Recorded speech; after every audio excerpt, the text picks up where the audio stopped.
a un verbo implícito. ¿Okay? Hay un verbo implícito acá que es escrito. Salmo escrito por David. ¿Okay? Entonces, sí, está subordinado a mismor, pero técnicamente David es una frase preposicional adverbial, o sea, debe modificar a un verbo. No, mismor no es un verbo, pero hay un verbo implícito, escrito. Entonces, salmo escrito por David. Y después tenemos un infinitivo constructo, ¿sí? Que tiene la palabra baraj, que significa ¿qué? Huir. ¿Sí? Tú lo tradujiste bien, Roberto, cuando huía, esa bet acá al inicio tiene una fuerza temporal, sí. Cuando huía. ¿Y cómo está funcionando, Roberto, acá? Este sufijo pronominal de tercera persona singular.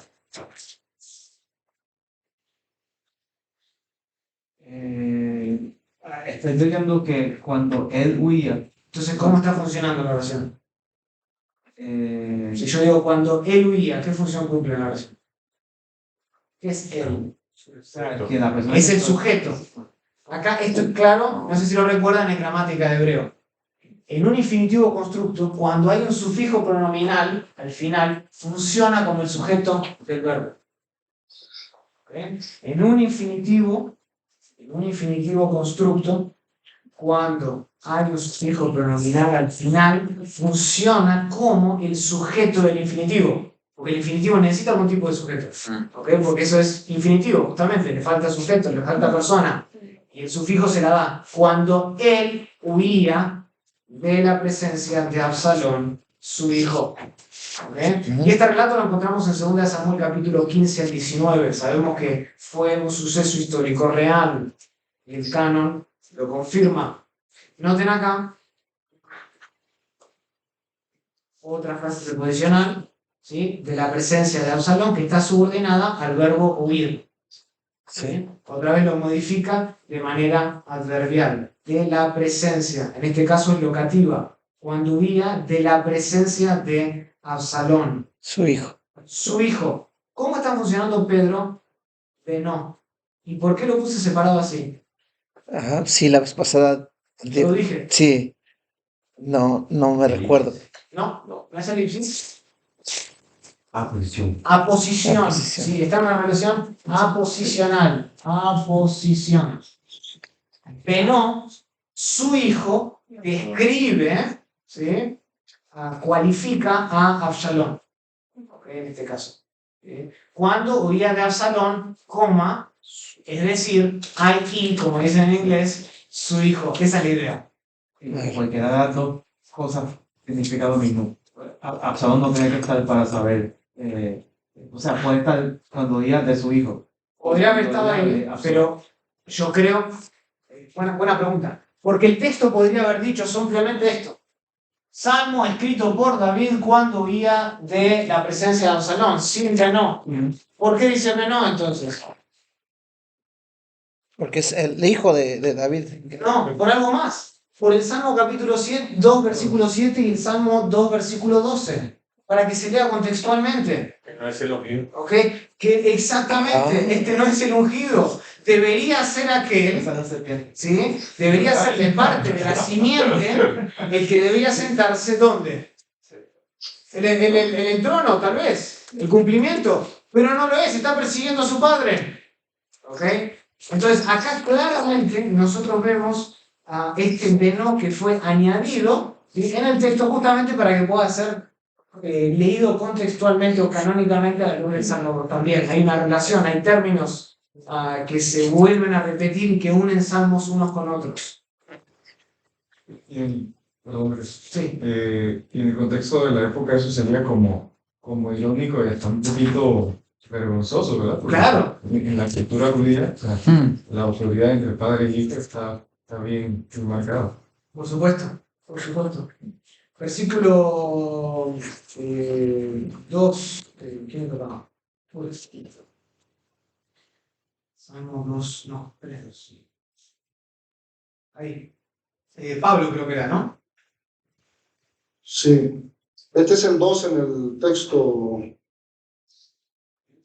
hebreo, ¿no? Porque Lo que está pasando, Yahweh Ma, Rabu, Sarai, Ya, Jehová, interrogativa, ¿cuánto se han aumentado? Bueno, mis enemigos o mis adversarios, Bien, muchos son los que se levantan en contra mía o contra de mí. bien, bien. Se levantan en contra mía. Noten acá, tenemos el Yahweh, que está ahí al principio. Lo separé, ¿por qué? ¿Cómo está funcionando aquí, Pablo, el Yahweh?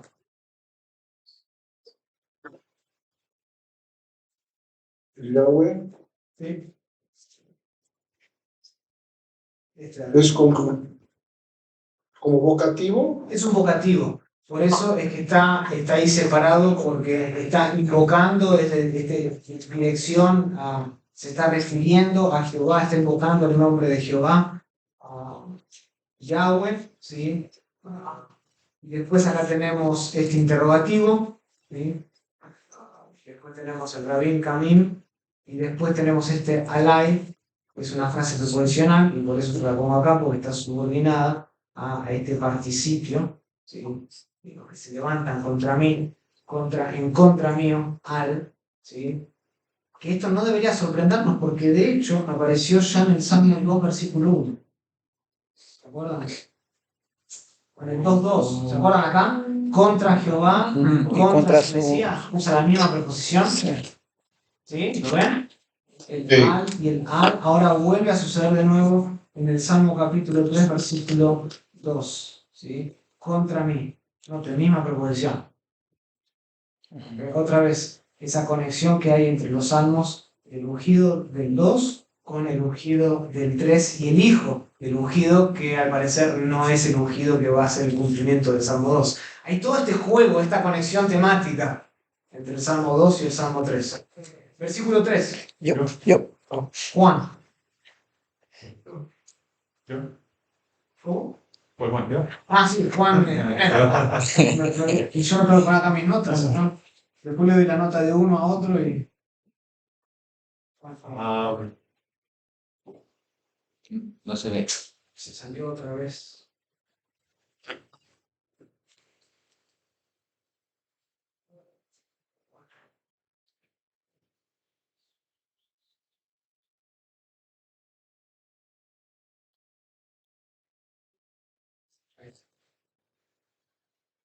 Versículo 3. Rabín. Muchos Sí. son los que dicen, Sí. participan, son los Sí. que dicen a mi alma, no hay salvación para ti. No para ti, no dice En lejá. Muy bien, dice En no. él. Para él. No hay salvación para él en Dios. Sí. Será. Selah. Noten acá como lo pongo, digo, Rabim, ya me pone inverso acá. Rabim o Merim, ¿ok? Y después tengo una frase preposicional, ¿sí? Muchos son los que están diciendo, es un participio, muchos son los que están diciendo, ¿y acá cómo tradujiste la frase preposicional? A mi alma. A mi alma. Noten acá que es una frase preposicional, la lamer, o sea, Sí. la subordino, está subordinada a el verbo participio de amar. Lo que están diciendo a mi alma. Ujú. Yo no lo traduciría como alma. ¿Alguien lo tradujo distinto? Sí, yo lo traje a mí. A mí. A A mí. mí. ¿Se acuerdan? Nosotros hablamos de esto en el Salmo capítulo 23, versículo 3. Cuando nefesh, es decir, alma, aliento, garganta, como quieran traducirlo, pero acá en este sentido no se traduce como alma, ¿sí? Cuando nefesh va acompañado del pronombre personal de primera persona singular, debe traducirse como yo. ¿Okay? Eso está igual en el Salmo capítulo 23, versículo 3. ¿Sí? Entonces, muchos son los que están diciendo, ¿sí?, hacia mí, A mí. ¿sí?, o a mí. Está- Esa es la idea. Y después vemos este en No hay. Yeshuatá, ¿sí? No hay. No hay salvación. Noten que esa es una frase en realidad nominal, es una cláusula nominal, no tiene verbo. ¿Sí? no tiene verbo, no hay verbo. El ein significa no hay o no hay. No existencia. Existe, pero aquí inicia el discurso directo. Así como antes habíamos escuchado, ¿se acuerdan a las naciones decir, Sí. rompamos de él nuestras ligaduras? ¿Se acuerdan de eso? Bueno, ahora nosotros podemos escuchar lo que los muchos están diciendo.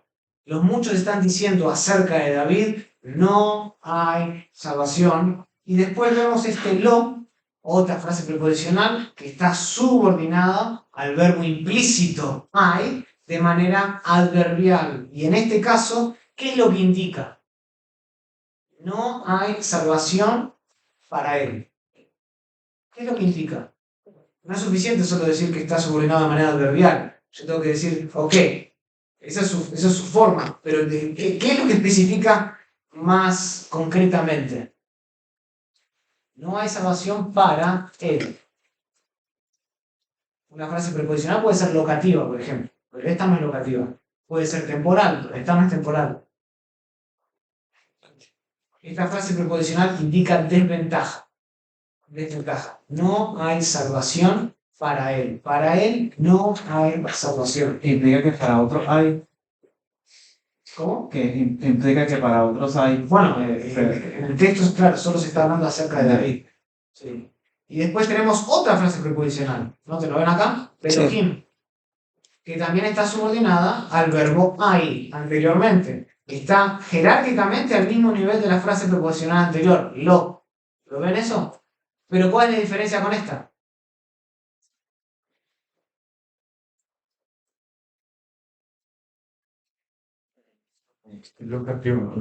Puede ser locativo. Es casi locativo, especifica dónde estaría la salvación. La salvación Ok. está en Dios. Y dice, No hay. para David, no hay salvación Correcto. en Dios. ¿Ok? Noten, interesante, ¿no dice Yahweh? Sí, Elohim. Dice Elohim. Sí. Que nos hace tal vez nos hace que pensar acerca de Absalón y de los seguidores de Absalón. Lo trataban a Elohim como un Dios poderoso tal vez, pero no lo veían como el Dios del pacto. ¿Sí?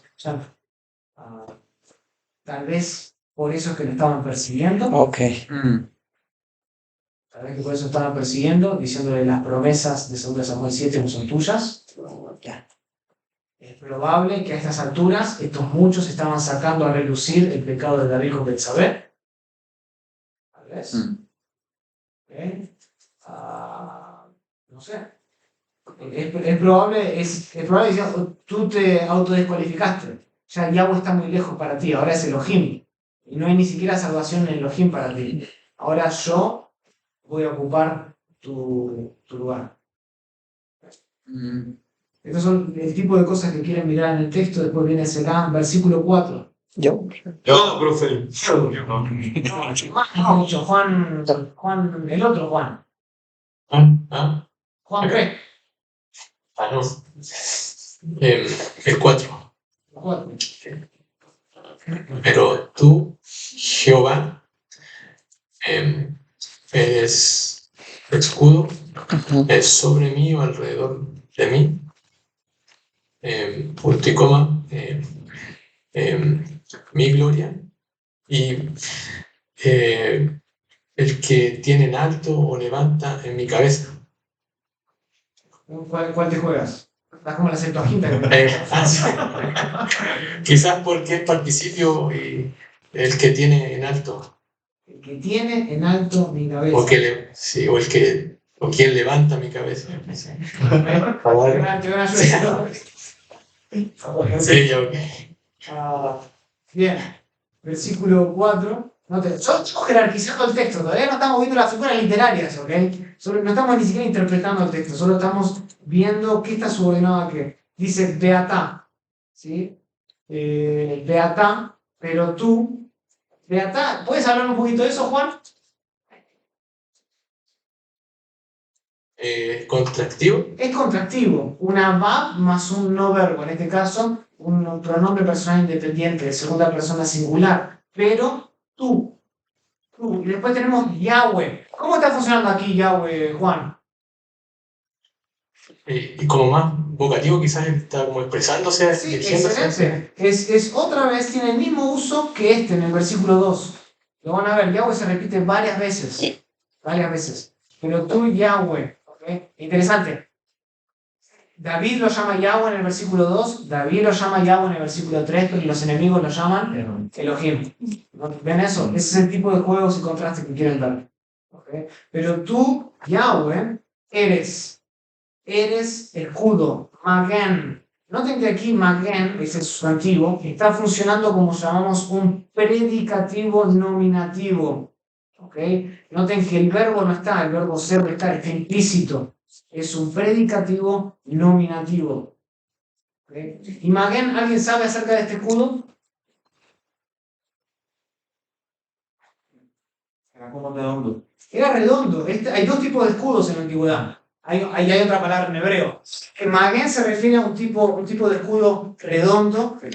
No cubría todo el cuerpo. Era un escudo ligero que generalmente se utilizaba para cuando uno iba a la guerra, para poder, si uno tenía una espada en una mano, tenía este escudo ligero y redondo en la otra para poder cubrirse lanzas, poder cubrirse de flechas, pero era algo más ágil, era para poder correr. Después hay otro tipo de escudo que es mucho más grande, es casi un rectángulo y cubre todo el cuerpo. ¿Okay? Acá no está hablando de cubrir todo el cuerpo, acá está hablando de Magen. ¿Sí? Esta es la misma palabra que se usa en Génesis capítulo 15, versículo 1, cuando viene la palabra de Jehová a Abraham en visión diciendo: no temas, Abraham, yo soy tu Magen, tu escudo, y tu galardón será sobremanera grande.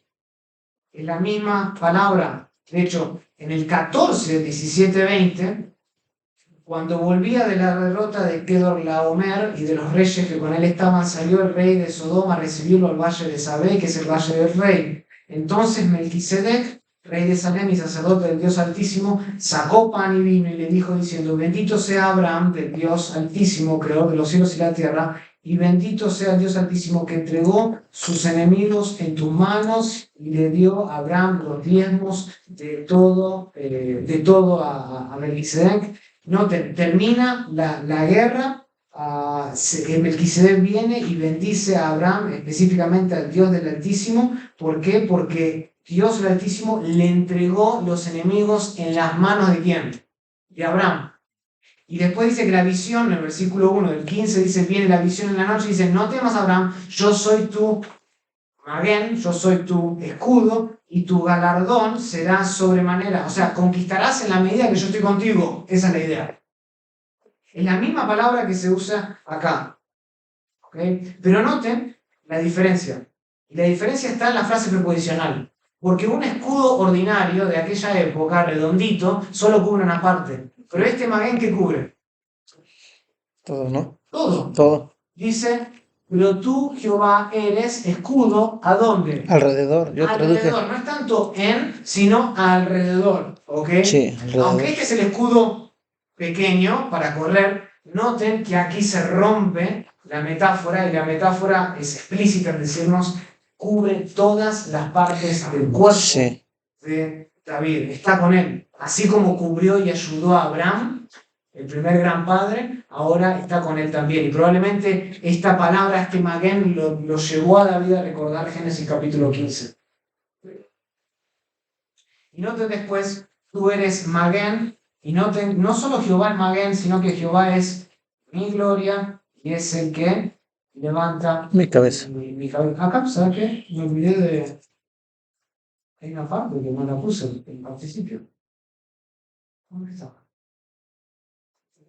De Génesis. Casi me di cuenta, me olvidé, lo copié mal. Acá, el participio. Bueno, debería estar esta parte.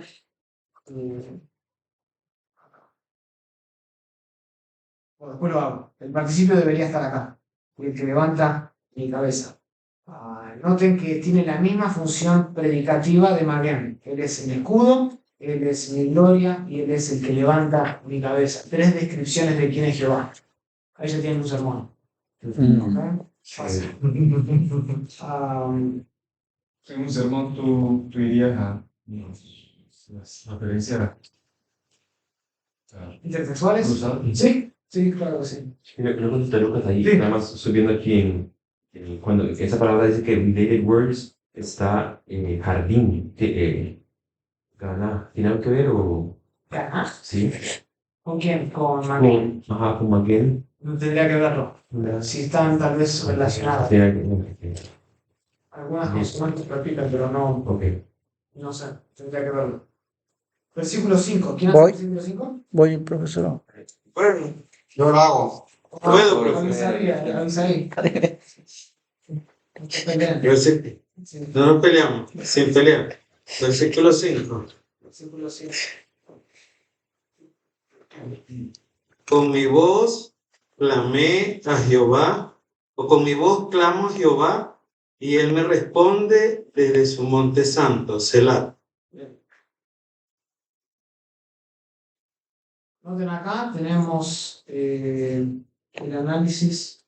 Dice, noten que Colí, ¿por qué Colí no está acá sobre el margen?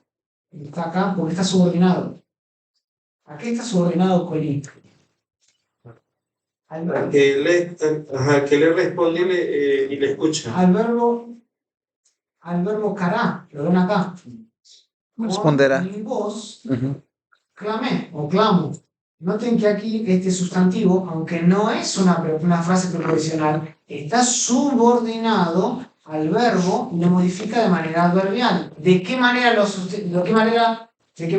con mi voz, qué sería eso? Yo clamé con mi voz, o yo clamo con mi voz. ¿Cómo está modificado? ¿Cómo? Instrumental. Instrumental. Instrumental. Es el instrumento. Él clama con la voz. Él clama con la voz. Noten que él no clama con la mente. Sí, interesante. Creo que hay apreciación y es bueno saber que uno puede orar mentalmente y uno puede orar internamente, pero también los salmos, vez tras vez, relatan el énfasis también de orar en voz alta. ¿Sí? Dice, con mi voz clamé. ¿A quién clamé? A Jehová. ¿Sí? En este caso, Yahweh también modifica el verbo de manera adverbial y lo que está señalando es el objeto indirecto. Yo clamé a Jehová con mi voz, ese fue el instrumento, y él me responde, o él me respondió desde, noten, frase preposicional, desde su monte santo. Será. Monte santo, esta es la misma frase preposicional que ya había aparecido en el Salmo 2, versículo 6, creo. 7. ¿No es 6, creo. 6, porque el 7 ya es el ungido, hablando. Sí. Sí, creo que es el 6. Desde el monte santo. ¿Ok? Bien, excelente. Noten acá, y después después lo voy a ver cuando vamos más adelante. Versículo 6, tengo que ir un poco más rápido por una cuestión de tiempo. Por yo, profe. Rodolfo no. No, Gustavo. Rodolfo había dicho antes, ¿ok? Ok. Voy a darle prioridad a los más grandes. Es el 6. Yo me acostaré. Lo voy a poner acá, ahí, para que se vea más claro. Ani, yo me acostaré y me dormiré.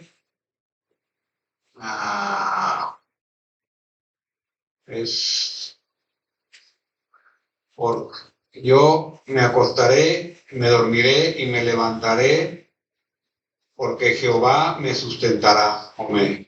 Eso es un imperfecto. Sí.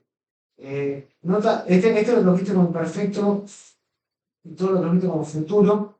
Este no es un imperfecto, este es un perfecto. Asimismo, Sí. este sí es un imperfecto. Sí. Yo no lo traduciría todo como futuro necesariamente.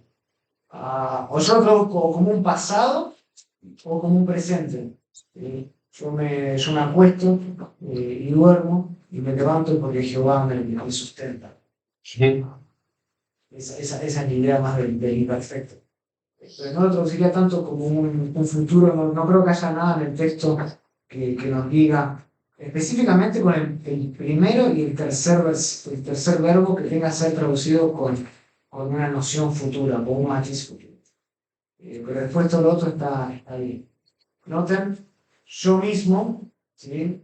me acuesto, duermo, me levanto, porque este ki está subordinado a este verbo e inicia una cláusula que, Rodolfo.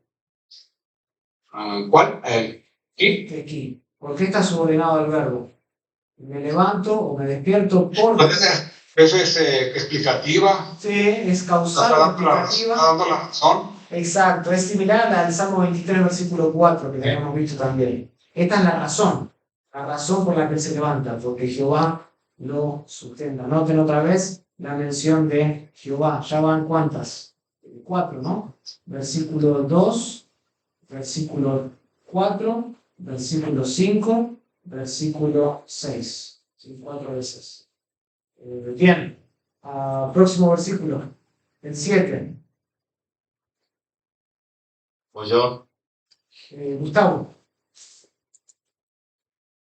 Dice, no temeré a 10,000 personas que alrededor se coloquen contra mí. ¿No temeré de nuevo? No temeré a 10,000 personas o a 10,000 gentes Sí. que alrededor se coloquen o se establezcan contra mí. Sí. ¿Alguien tradujo este am de una manera distinta? La inmensa cantidad de gente. Bueno, Pueblo. Pueblos. ¿Alguien lo tradujo distinto? Multitud de personas, ¿será? No. O después, No. después lo voy a explicar ahora un ratito. Yo lo traduzco distinto. Noten acá otra vez, para que lo vean, versículo 7. Entonces, tenemos esta frase preposicional, marcada por la mem, está subordinada al no temo, ¿sí? Lo modifica de manera adverbial, y después la partícula ayer, que les dije que no es muy común en la poesía hebrea, acá aparece, había aparecido ya en el versículo capítulo 1 de los Salmos, acá vuelve a aparecer y inicia una cláusula relativa que modifica la frase preposicional anterior, y después otra frase preposicional que está justamente subordinada al verbo shit, ¿sí? Poner o que se pusieran, ahí lo traduce de manera adverbial, señalando desventaja contra mí. Versículo 8.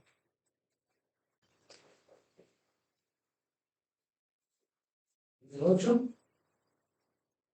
Todos se dejaron de ofrecer para traducir en el versículo 8 por algo. yo. Víctor. Yo. Ok, no.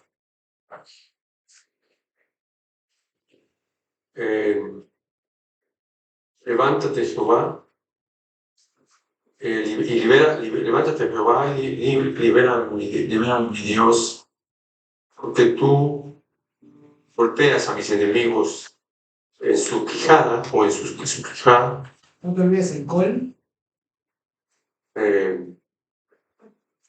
Todos. ¿Dónde está? Acá. Antes de enemigos. A todos. Col. Sí, porque tú golpeas a todos. ¿Sí? De todos mis enemigos en su quijada y rompes los dientes de los impíos. Sí, de los impíos. Bien. Los hicieron blog. Muy bien. Noten este como lo subordinaría. ¿Ok? Podría Umá Yahweh. Yahweh ya es la quinta mención de Yahweh. Un imperativo, otro imperativo. Yahweh Elohai. Acá ambos, Yahweh y Elohai, están funcionando como vocativos. Este es el tercer uso de Yahweh como vocativo, y el primero de Elohai o Elohim como vocativo también. Pero ambos son paralelos en escritura. Después tenemos una partícula acá, ki, que yo no la produciría porque, sino que esta es una partícula enfática, ciertamente. Es una mejor traducción. Levántate, Yahweh, sálvame, Dios. La cuestión es no porque, no explica la razón, sino ciertamente tú rompes o hieres a todos mis enemigos en la quijada, en la quijilla. ¿Sí? Y bueno, ahora voy a explicar un poquito en una perspectiva. Versículo 9. Yo puedo, profesor. Alex. Yo, gracias. Ok. De Jehová es la salvación sobre su pueblo. Sobre su pueblo sea, sobre su pueblo sea su bendición. Selah. Ok. Bien. Noten aquí. Versículo 9. Noten que la Yahweh es justamente una frase preposicional que está modificando ¿qué? Salvación. Otra vez, sí, no. Porque en realidad la frase preposicional modifica a un verbo. Sí. Pero acá hay un verbo implícito. ¿Sí? La salvación pertenece a Jehová. Entonces, a Jehová, ¿sí? Esta frase preposicional está modificando al verbo pertenecer. Está implícito en el texto. ¿Okay? Lo mismo podríamos decir de su bendición. Su bendición pertenece a su pueblo, o sea, sobre el hueso de su pueblo, también está de manera implícita. Y después el salmo termina, no termina ahí, sino que termina en el 3.10, yo lo pongo ahí con un question mark, ¿sí? Al músico principal sobre no, ¿sí? Cierto arreglo de cuerdas. Faltaría, pertenece en el versículo 9 por eso de la concesión, o no. ¿Cómo? Porque para resumir, Es por la posición de palabras. Ok. Sí, correcto. Ahora, una vez hecho todo esto, tenemos que reconocer las figuras literarias. ¿Ok? ¿Me quedan qué? ¿5 minutos? 10. No. ¿10? Ah, estamos bien. 10 minutos lo cubrimos todo. Créame que lo podemos hacer. eso me gusta. No, sí. En cuanto a lo que nosotros pensaríamos que es la copia, ¿verdad? Ahí cuando vemos la preposición, dijiste un término que ahorita no recuerdo. Sí, de pertenencia. Sí. Tenemos que hacer como bien cuidadosos a no ser rápidos a decir que es el verbo ser, sino a tratar de identificar ¿Cuál es el verbo que está implícito? Correcto. Y muchas veces yo lo determino, lo más fácil es decir que es una cópula verbal, ser o estar. Pero muchas veces me puedo tomar como referencia, punto de referencia, los sentidos que tienen las preposiciones. Una lamer de autoría, sí, lo más fácil es decir Salmos de David, pero en realidad hay un verbo ahí explícito que el Salmo en realidad está escrito por alguien, no está compuesto por alguien. Está compuesto por David o escrito por David. Lo mismo acá. La salvación es de Jehová. La lamer de ahí es más de pertenencia. Entonces, pertenece a Jehová. Creo que es una traducción más amena. Noten cómo empieza el Salmo, entonces, el mismo de David. Solo hay, para que lo sepan, 14 de los 72 salmos que aparecen en el libro de los Salterios que se atribuyen a David tienen una descripción histórica. 14 de los 72 salmos de David tienen alguna descripción histórica. Este es el primero, el Salmo 3, que dice justamente con ese infinitivo, en este caso temporal, cuando él huía de la presencia de Absalón, su hijo, da una referencia histórica. Nos pone, nos ata canónicamente, nos vincula con 2 de Samuel capítulo 15. ¿Bien?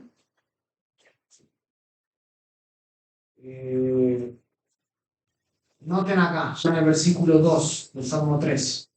Noten la repetición de la raíz rabab. ¿Lo ven eso? Por eso está en rojo. Noten la repetición acá. ¿Cuántos ¿sí? se han multiplicado? ¿O cuántos Se multiplican. ¿O cuántos se han multiplicado mis enemigos o mis adversarios? Y después dice, muchos son los que dicen, o los que están, perdón, los que se paran contra mí, ¿okay? Los que están parados en mi contra. Sí. ¿Okay? Noten acá la repetición de la raíz rabab. ¿Okay? Una aparece como rabim y la otra como el verbo rabu. O sea, por si de entrada no estaba ya lo suficientemente hundido, ahora los enemigos de David dicen que no son solo muchos, sino que se están multiplicando aún más. ¿Okay? no era suficiente que Absalón lo esté persiguiendo, su hijo esté en su contra, que Se haya un está problema multiplicando. familiar, sino que la idea acá de la repetición con la raíz rabab es que esto parece ser como hongo, ¿no? Uno levanta así y aparece más, y levanta esta piedra y hay más. La idea es que son incontables, son numerosos, es una miríada de enemigos, de adversarios, los cuales se están levantando contra mí. Spurgeon solía decir, la aflicción tiene familia numerosa, y creo que es cierto. Sí, es cierto, y más en este caso. No solo era Absalón, sino que era Absalón, su hijo, sus amigos y mucha gente más que estaba en su contra. Incluso Aitofel, que era amigo y sabio de David, se torna en su contra. Muchos son, noten entonces la repetición, eso lo queremos ver. ¿Sí? Adversarios, muchos aquí multiplican. Federico, ¿tienes una pregunta? Creo que se me fue. Ok. Sí. Versículo 3. Noten cómo empieza. Rabim Amorim. Otra vez. Ahora es repetición, es triple repetición. Sí. Porque lo tenemos acá, acá y acá. Eso. Esto es intencional. Y eso sería otra vez como lo que decíamos de que David estaba huyendo de Absalón, su hijo, y que no podía él, si fuera el ungido, Sí. huir. En este caso ahora las naciones están levantando contra él, en vez de que él esté por encima de ellos. Bueno, acá no hay ninguna noción de que son las naciones. Ok. Acá lo que sabemos según el título es que es Absalón, su hijo, pero rápidamente nos damos cuenta que hay más gente involucrada. Ok. No es solo Absalón el que se levantó, sería muy fácil. Si Absalón se levanta, pedir a alguien del ejército que lo paralice. Pero no es la cuestión. Digamos, Absalón representa, en este caso, uno como en el Salmo 2 habían esos líderes que representaban a las naciones, acá Absalón representa a un grupo contra que se está levantando de la misma nación de Israel. Que es incluso mucho más irónico cuando se entiende la luz del Salmo 2. Estos no son Goim, estos son este es Del mismo pueblo. Israel. Se está levantando contra el ungido, que habíamos hablado, Osvaldo había mencionado que el ungimiento, sí, la selección es inviolable. Digamos, Dios había de manera soberana dicho que David es el rey de Israel. Y ahora la nación que había visto eso, que había experimentado eso, que había visto y había sido testigo de eso, ahora se levanta bajo el liderazgo de su hijo para derrochar. O sea, es interesante cuánta ironía hay a la luz del Salmo 2. Porque uno esperaría que los enemigos sean los Goim, pero surgen realmente de la familia, de la simiente de Abraham. Es increíble la ironía que hay. ¿Sí? Y noten acá entonces, Rabim ya triple repetición. Triple, sí. 1, 2, 3. O sea, David está enfatizando el número abrumador de los adversarios. Es incontable. Y esto pretende realzar la magnitud del peligro. Son muchos, son incontables. Y por eso quiere persuadir a Jehová a que lo proteja. Esa es la idea. Ahora, noten esto también, por eso está en azul. Comerín, que es un participio, ¿no? Participio activo. Por eso lo que dicen. Noten cómo Están está diciendo. paralelo a aquel. También, este participio que vino anteriormente. ¿Okay?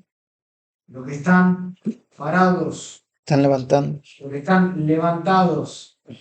Noten, de hecho, ya había aparecido. ¿Se acuerdan del Salmo 1, versículo 5? Por lo tanto, los impíos no se levantarán, ¿dónde? En la congregación. No, en el juicio. En el juicio. De Mishpat o Mishpat. El mismo verbo de Kum. Los malvados no se podrán levantar en el juicio, pero ahora estos malvados de entre la misma nación de Israel se están levantando, no en el juicio, pero se están levantando para sublevar, para ir en contra del ungido, y están diciendo cosas.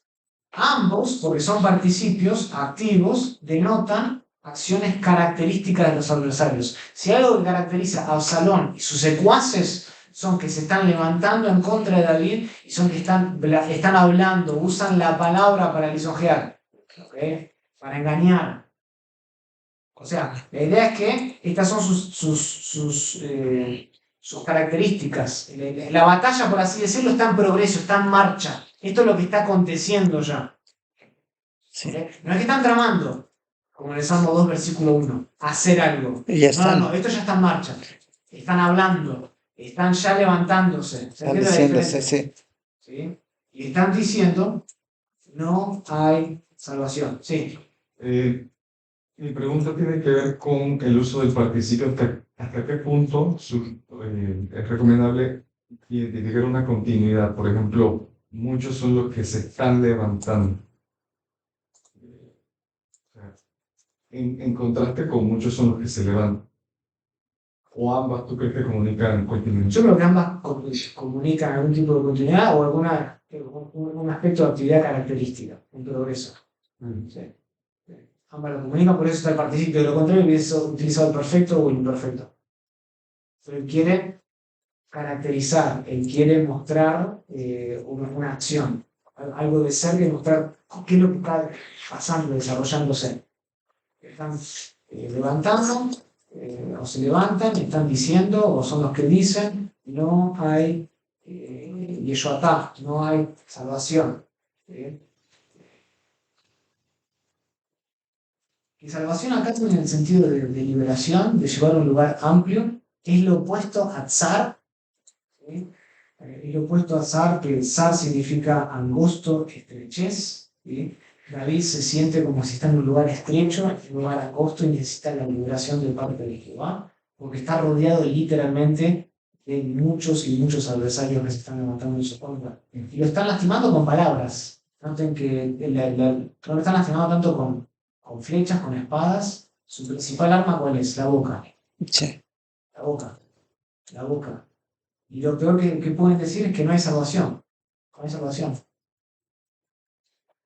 No hay salvación para él en Dios. Noten cómo lo están lastimando. Esta puede ser tal vez una de las peores, una de las armas más efectivas en las manos de un enemigo, utilizar la boca para decir esto. Imagino que escuchar esa palabra de su propio hijo habrá sido habrá sido algo muy fuerte en el corazón de David, ¿no? Salvación para él, en Dios. La boca de ellos está diciendo eso. Y lo dicen porque probablemente tienen esperanza de que es así. De que tal vez Dios se ha olvidado de David. De lo contrario, no lo dirían. Probablemente otra vez están sacando a relucir algunos pecados de David frente al pueblo para diciendo, ¿vieron lo que hizo? Ahora es hora de, esta es nuestra oportunidad, este no es el escogido, yo debería ser el próximo en la descendencia y yo voy a ocupar ese lugar, dice el Señor. Versículo 4. Pero tú, Jehová, eres escudo alrededor de mí. Otra vez lo había dicho, acá por estar rojo es enfático, o sea, contrasta a los enemigos de David con Jehová mismo. ¿Sí? Y acá vemos un cambio en el Salmo, una transición del 1 al 3, y después del 4 hay un cambio drástico. Y está marcado porque por el texto, otra vez, nosotros no ponemos solo el texto nos dice, nosotros decimos que hay una sección del 1 al 3, ¿por qué? Porque en el 4 hay claramente un énfasis contrastivo. Acá se pasa del lamento a la confianza, a través de un beatá. Va del lamento a la confianza, ese es el cambio. Va de pensar y poner su mente en los enemigos, en la multitud que se levanta contra él, a recordar que Jehová está en los cielos y que Jehová ha hecho una promesa. Krauss dice, es digno de tenerse en cuenta que las afirmaciones de confianza comienzan no con un yo, sino con un tú. La confianza tiene su fundamento en Jehová y no en la persona que cree. Muy distinto a lo que la psicología moderna nos vende, barata. Piensa en ti mismo, yo puedo, yo puedo, yo puedo. No vemos eso en los salmos. Acá en los salmos el contraste, el cambio dramático de lamento a confianza pasa siempre cuando el salmista recuerda a Jehová. Y lo mismo pasa en nuestra vida, ¿no es así?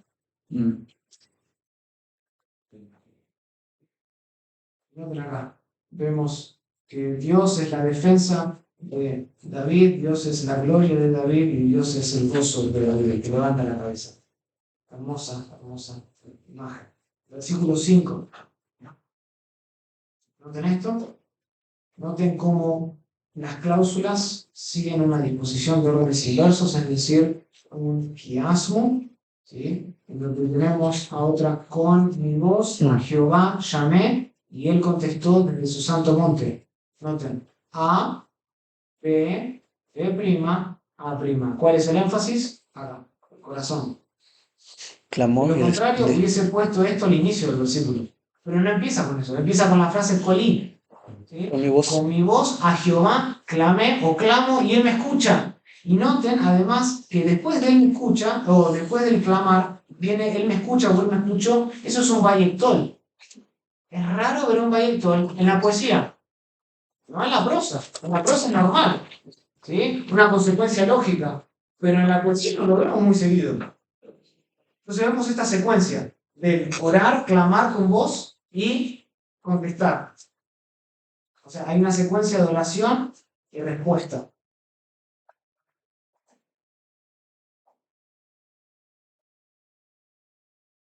Sabía que si clamaba a Jehová, él le contestaría. De hecho, en los salmos, clamar a Jehová y contestar son ideas inseparables. De hecho, Spurgeon solía decir algo similar, como muchas veces escucho, Señor, sé que tú escuchas la oración y siempre la respondes, pero él decía, eso es fútil, eso es superfluo. Si el Señor escucha, siempre responde. Decía Spurgeon, siempre responde. Lo que pasa es que no responde de la manera que nosotros queremos. Pero si él escucha, él siempre responde. Versículo 6 del capítulo 3. Noten otra vez en rojo, aní. ¿Por qué está ahí aní? Porque es enfático. Enfático. Marca un contraste con el beatá del versículo 4. Sí, Acá, estoy igual. pero tú, y ahora, en cuanto a mí, yo mismo, ¿sí? Marca un contraste con el versículo 4 y con los muchos de los versículos 1 al 3. Noten que el salmo solito se va partiendo. Hay que solo seguir las marcas del texto. El carácter de Jehová, el tú del versículo 4, infunde confianza en David. Sí. Cuando él recuerda, deja de pensar en los muchos, recuerda quién es Jehová, o sea, el defensor del indefenso, el que le trae gloria, el que no tiene gloria por sí mismo, y el que levanta la cabeza, el que le trae gozo al desconsolado. Una vez que recuerda esas tres cosas del versículo 4, él dice, yo voy, me acuesto, duermo y me levanto, porque Jehová me sostiene. Sí. ¿Lo ven eso? Y noten los tres verbos, están en verde porque son paralelos. Noten, están unidos, en este caso otra vez por el vayectol, ¿sí? Pero son tres ideas semánticas paralelas. Hay dos en katal y uno en vayectol. Yo me acuesto y duermo y me levanto. ¿Por qué? Porque Jehová me sustenta. Me sustenta. En cierto sentido, la mano de Jehová era su almohada. ¿Sí? Como dice Cantar, que los Cantares 2:6. En contraste que decían que no tenía salvación en él, ¿no? Ahí demuestra. Gran contraste, no puede ser más grande. David lo encontramos durmiendo en las manos de Jehová, por así decirlo. Ahora, ¿quién en sus cabales, yo cuando prediqué este salmo siempre hago la pregunta, ¿quién en sus cabales duerme ante una persecución multitudinaria? Nadie. Por eso es que esté loco, ¿sí? O que esté sumamente agotado. Sí. Pero este no es ni que a David le falta cordura, ni que está agotado. Este Tiene confianza. es el dormir de alguien que está sumamente confiado. Alguien que está sumamente confiado en la soberanía y en el carácter de Dios. Si no se acuerdan lo que le pasó a Cícera, ese sí estaba cansado. ¿Se acuerdan qué le pasó a Cícera? No, ¿Quién le traspasó? A través de las sienes. Una mujer le traspasó, ¿sí? Acá a través de las sienes una estaca. Sí. ¿Ok? Ese es el dormir de alguien que está sumamente cansado. Este es el dormir de alguien que está sumamente confiado. Está durmiendo en el carácter y en la naturaleza de quien es Jehová. Versículo 7. ¿Será lo mismo cuando el David también dice, pues en tu mano están mis tiempos? Sí, ¿Será la misma idea? la misma idea. Sí. Y después dice, no temo. Acá en realidad no es millar, es un número innumerable, por así decirlo. Y acá yo no traduciría am como lo traduciría como tropas. Lo traduciría como tropas. Es probable que el término am tenga un sentido más militar. especialmente a la luz del contexto. Ok. Están persiguiendo a Absalón con sus tropas, con sus enemigos. En Números capítulo 20, versículo 20, Salmo 18:44, se usa en este periodo de tropas. ¿Sí? O sea, noten que David dice, no tengo miedo ante la cantidad Sí. de tropas que se ponen a mi alrededor, las que están acampando en contra mía, esa es la idea, no tengo miedo. Ahora, noten que David no dice no tengo miedo y desestima o subestima la cantidad de gente. Otra vez, ese sería alguien que no está acuerdo de su cabeza. No, acá hay una realidad, es que muchos los están persiguiendo a David. David sabe y conoce el peligro de las personas que están a su alrededor. Él lo sabe, él no lo subestima, la cantidad ni la fuerza de sus enemigos. Pero David se muestra confiado porque tenía a Dios y uno con Dios siempre es mayoría. David sabía eso. Sí. David sabía eso. Tengo a Dios, lo tengo todo. ¿Ok? Versículo 8. Levántate, Jehová. Levántate. Sálvame, oh Dios. Noten aquí este imperativo, humá, que se contrasta con qué, que antes se había dicho. Con los que se Con levantan. los que se levantan, lo van a encontrar el mismo verbo. Mismo verbo. Ahora David le dice a Jehová, levántate, que se contrasta con el participio plural de Sí. Camim en el versículo 2. De la misma manera, este Hashiení se contrasta con qué? Con el discurso de lo que ellos estaban diciendo. No hay salvación para él. Mi En salvación. Jehová. Y ahora dice, sálvame, Sálvame. no tenés contraste. A ellos son los que se levantan. Jehová, levántate. A ellos son los que dicen que no hay salvación para mí. Sálvame. Sálvame. Interesante. Ujú. Basta con que el Señor se ponga de pie para que todo vuelva a la normalidad. Solo tenía que ponerse de pie, ni siquiera le pide que hable. Dice, levántate, levántate. Este es el mismo, por cierto, el mismo grito de guerra que utilizaba Moisés anteriormente. Levántate, En Jehová. Números capítulo 10, 33 al 36, cuando levantaban el arca. Cuando levantaban el arca a la guerra era un simbolismo de que Dios iba a ir y iba a traer victoria sobre el pueblo. Pueden ir a Números capítulo 10, 33 al 36 para ver justamente lo mismo. Jumá, Yahweh, levántate. No significa que Dios estaba durmiendo, sino que tiene toda esta connotación de el arca, de ir a la batalla. Estas son tropas, estos son enemigos que están acampando contra mí, me están persiguiendo. Jehová, levántate y pon todo en su lugar. ¿Qué versículo dijo? Números 10, 33 al 36. Ahora noten la estructura paralela, dos imperativos, Kumá y sálvame, Yahweh, Elohai, ¿sí? Claramente una correspondencia idéntica. Y después noten acá, Es ¿qué tenemos acá? Un un quiasmo. quiasmo. Un quiasmo. Órdenes inversos. ¿Y dónde está el énfasis? En la En la Ji y Shenit. quijada y en los dientes, en la boca. ¿Dónde ¿Lo ven están, eso? de donde están hablando? Exacto. Para callarlos. Los enemigos. Wow. La misma boca que todo este daño, de donde procedieron todas estas palabras de dolor anteriormente, iba a ser el lugar donde Jehová iba a traer Se su cayera. Increíble. Y eso lo vemos a través del quiasmo. Doctor, el Elohai es como para hacer énfasis a Yahweh o a Jehová. Sí. Enfatizar. Énfasis y describe de nuevo, para no tener que repetir el Ok.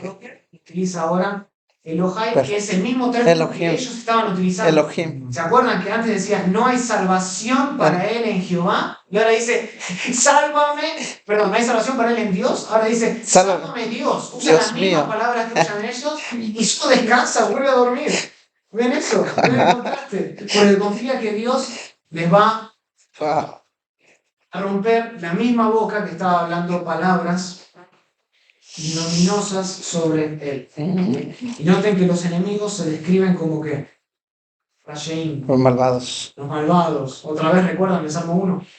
Sí. Salmo 1, Salmo 1, 1, 1, 4. Los malvados. 1, 6. Los malvados. El camino de los malos. Sí. ¿Será? Todo esto, esta trama se sigue viendo a través de los salmos. No podemos leer solo un salmo aislado de lo anterior. van a perecer. Van a perecer. ¿Y saben qué es lo peor de todo? Que David sabe esto. David sabe esto. Por un lado él tiene clase, pero por otro lado él sabe que su hijo iba a perecer. Él sabía que su hijo iba a perecer. Él era certero, porque Dios lo había prometido. Sabía que todo el que se levantaba contra el ungido iba a perecer. Es duro, ¿no? Para él. Su propio hijo y toda esta gente iba a perecer. El camino de los malos perecerá. Y David les recuerda eso. Y después termina David diciendo la salvación Pertenece. pertenece a Jehová. Y su bendición pertenece sobre su pueblo. Noten el énfasis que hay en las frases preposicionales, por eso están en rojo. Sí. No vienen primero en los sustantivos, primero vienen las frases preposicionales. Eso es enfático a Jehová y sobre su pueblo. Noten que hay también incluso del sustantivo Yeshua, ¿sí? Salvación. Antes había sido utilizado en el versículo 3. Sí. No hay salvación para él. Sálvame. Y ahora dice la salvación pertenece a Jehová. Cierra el salmo. Sí. Noten que salvación está en azuncito, tiene un artículo. ¿Lo ven Sí. eso? ¿Por qué? Porque es alfabético. Se refiere a la salvación que ellos mismos estaban diciendo que no iba a tener. Ahí está. Él les recuerda, la salvación pertenece a quién? A Jehová, y Jehová está conmigo. Y uno con Dios es más que mayoría. Sí. Y la bendición es para su pueblo. Y la bendición es para su pueblo, y eso es interesante. ¿Por qué trae el pueblo ahora? Porque se está levantando el mismo pueblo que no ha querido someterse, ¿no? Correcto, pero además también porque hay una estrecha relación entre David y el pueblo. Esto es lo que se conoce en la teología como solidaridad corporativa. O sea, si David bendecía, si Dios bendecía a David, iba a bendecir por inferencia a quién? Al pueblo. Solidaridad, ¿cómo? Corporativa. Hay una relación recíproca, hay una oscilación entre el individuo y el grupo y el individuo. O sea, un acto de un individuo no es simplemente un acto individual. Todo lo que David hacía repercutía también para el pueblo. Por eso la importancia de aquel que ocupaba el trono de David. ¿Sí? Termino rápidamente y podría seguir hablando de esto por muchas horas más, pero ya empezó el quiz de la próxima clase, tengo que ir, ¿no? Pero noten así podemos rápidamente bosquejar el salmo de esta manera. Noten, el peligro de los enemigos, lo vemos capítulo 3 del 1 al 3. ¿Se acuerdan? El mismo salmo nos dice que esa parte está hablando acerca de los muchos adversarios, la protección de David del 4, la protección de Dios del 4 al 5 y la perspectiva de David del 5 al 9. Y noten que no hice nada extraordinario, lo único que hice fue seguir las marcas del texto. En el 4 hay un beatá, habla de Dios. En el 5, perdón, en el 6 hay un aní, yo. Entonces ahí cambia la perspectiva, primero a los adversarios, después Dios y después la confianza o la perspectiva saludable de David ante las circunstancias angustiantes. Cierro con esto, hermanos. Va a haber persecución en esta tierra. Se la prometió para sus seguidores. Ustedes no es que sí van a tener persecución, van a tener persecución, van a tener tribulaciones, van a tener circunstancias angustiantes, y no es que las llamas estén teniendo. Y debemos aprender a orar y descansar en Dios. Noten que David sabía quién es Dios, pero su conocimiento de Dios no le impedía a él orar. No caigan en el peligro hipercarminista de decir Dios es soberano, Dios es soberano, por eso no oro. Todo lo contrario, aquí vemos a alguien que tiene un equilibrio, una vida cristiana balanceada. Él sabía que Dios era su magán, su escudo, su gloria y el que levantaba su cabeza, y por eso, porque sabía eso, su conocimiento de quién era Dios lo impulsaba a orar enérgicamente. Él dice, con mi voz clamé, grité. ¿Cuándo fue la última vez que tú en tu angustia clamaste a Dios en oración y no te callaste la boca? Oh, ya oré a Dios en mi cabeza. No, Dios está esperando que tú clames a Él. Clama a Él, así como David clamaba. Cuanto más conozcas a Dios, tu vida de oración crecerá mucho más, porque es en la vida de oración que realmente ves tu teología.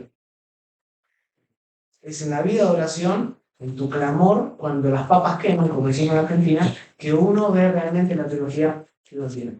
No en los ensayos del seminario. ¿Entiendes? Me estaba poniendo en modo autorizado. Hermanos, vemos la semana que viene, a los que siguen en la clase de griego ya empezó el quiz. Tú puedes enviar hoy las preguntas del trabajo 3, del Salmo 3.